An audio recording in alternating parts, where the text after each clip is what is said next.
everyone, my name is Amory Bodelson and I am your instructor for this Spring 2019 online speech course. I wanted to introduce myself, tell you a little bit about who I am and where I'm coming from, give you a little bit of information on why I love teaching speech, talk a little bit about the value of public speaking, and then go over a few of the nitty-gritty details on our Blackboard site and your Cengage text. So, as I mentioned, my name is Amory. If it helps, it rhymes with Camry, like the car. Last name is Bodelson. You can call me Amory or Ms. Bodelson. Either one will work. I have been teaching full-time at Western since 2009, and I teach speech, writing, and literature primarily. Teach a few other courses here and there, but those are my bread and butter, if you will. And I taught adjunct at night here at Western from about 2006 or 7 to 2009 when I was hired full-time. Prior to that, I was at UWL in the school district. I was a grant writer, and prior to that, I was a technical writer in Fargo, North Dakota, and Madison, Wisconsin. I have an undergraduate in English writing and a graduate degree in English literature. So while my primary professional experience is in writing and editing, I have given many presentations throughout my professional and academic career, and as a teacher I give presentations every day. So it has become a pretty important and integral part of my life. However, I've also had personal opportunities to give presentations, for instance at weddings or at funerals. And that's what I like to tell people when I meet them in my face-to-face classes, that even though most of us dread public speaking, and I certainly did, it's something that we probably will do more than we think we will in our lives. So if you have family and friends that you know are going to celebrate events in their lives like marriage and births, or celebrate the passing of loved ones like funerals and eulogies, there's a chance that you might be asked to speak. And it is important that we pay homage to those moments and the people in them, and to do it well. So even if you feel as though your career is not going to require you to speak publicly, at least very often, you might find that it's something that life will ask you to do from now and again. I am married to my husband Dan, and we've been married 19 years, and we have 2 cats named after cheese, Manchego, which is a Spanish cheese, and Gouda, which is a Dutch cheese. And we became aunt and uncle to triplets 3 years ago. My brother spontaneously, well, not spontaneously, things happened in order to get there, but my brother and his wife had triplets in 2015. So they are now 3 years old, and they live in Washington. And so I try to get out to visit them every spring and every fall, and they are growing like weeds. And I have been, I lost my train of thought. Sorry, my email is popping up. I have been with Western since 2009, I think I mentioned that, and I've been in lacrosse since 2006 and in Wisconsin since 2002. So I'm not originally from Wisconsin. So even though my primary professional experience is with writing, my secret favorite class is oftentimes public speaking or speech class. And I love it because it provides so much opportunity for growth in such a short period of time. I see students walk in my physical classes who are terrified and quiet and reserved and nervous and hating every minute of it, because speech is often a required course for everyone. And by the time we're done, they are, if not loving public speaking, they're at least getting some enjoyment out of it and feel like they've actually grown.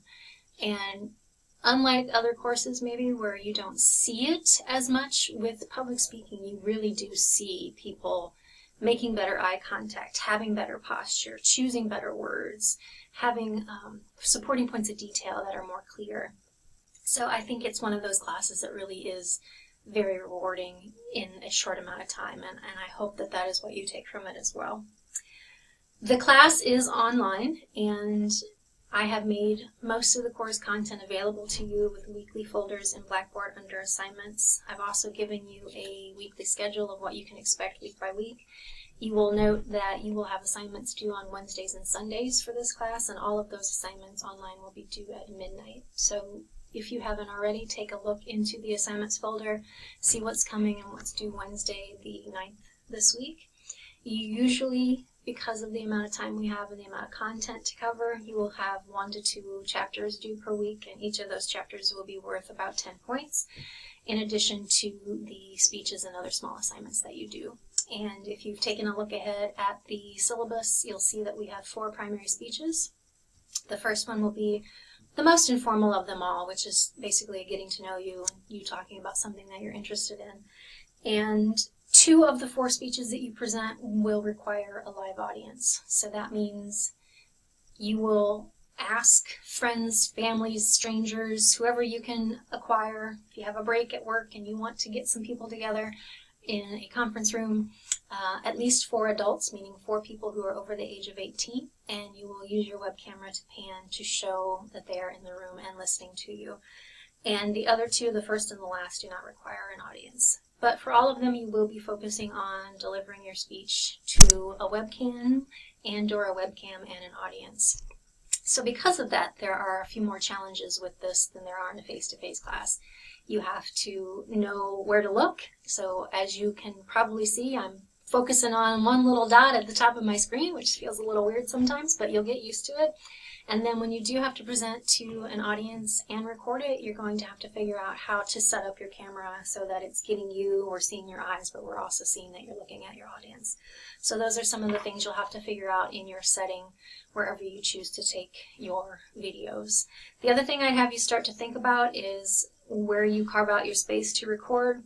I am limited to a rather small office, but it has decent acoustics, okay lighting, and a webcam attached to my camera.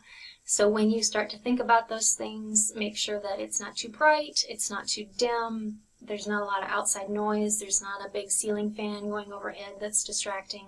If you have pets, you might want to consider putting them in another room while you're recording, because it is, while cute, distracting to have a dog or a cat, you know, walking behind the sofa or nosing you under the table as you're trying to present. So those are some things to start thinking about as you set up your arrangement. And I will try to post at least weekly or every other week a video like this that will kind of summarize what we've done, what's coming up, or areas that I would like you to focus a little bit more on. The software within our textbook also enables me to give you feedback via video like this. So when I am able to, based on the assignment, I will be recording a video to you in addition to grading a rubric and walking you through some of my contents of areas that you were strong and areas that were needing some improvement. So I really do like that. I think it's a little bit more personal, and it allows you to hear my tone of voice and the inflection and the context of what's being said, which is, again, the advantage of public speaking. So your Cengage text is all online, and you will need to log in to access that. You will also need to enable any pop-ups that you have blocked, and I will paste or attach one sheet that tells you how to do that based on the various browser you're using. So if you have not done that and are struggling with getting into your text, it might be that you have your pop-ups blocked and therefore it's not showing, because it will pop up as a new window, and that's part of the problem. Cengage does recommend that you use Firefox, but I use Chrome quite often and it seems to work okay for that. I think that's about all I wanted to talk about for this first video, but I wanted to say hi and just let you see me and hear me and know a little bit about who I am and where I'm coming from and how I hope that this term will go. If you do have questions or concerns about anything, email is usually the quickest way to reach me, and I am in the office for physical classes Mondays and Wednesdays. I will most likely be in the office Tuesdays and Thursdays for this online course, and I teach 2 other online lit courses, so the chances of you catching me are pretty good. And if you ever want to set up a face-to-face meeting or a Skype meeting or a phone conference for anything, I am happy to accommodate that, because sometimes it's quicker than trying to send emails back and forth. So that's it for now. I look forward to learning more about each of you this week, and happy first day of class and happy first week. Take care.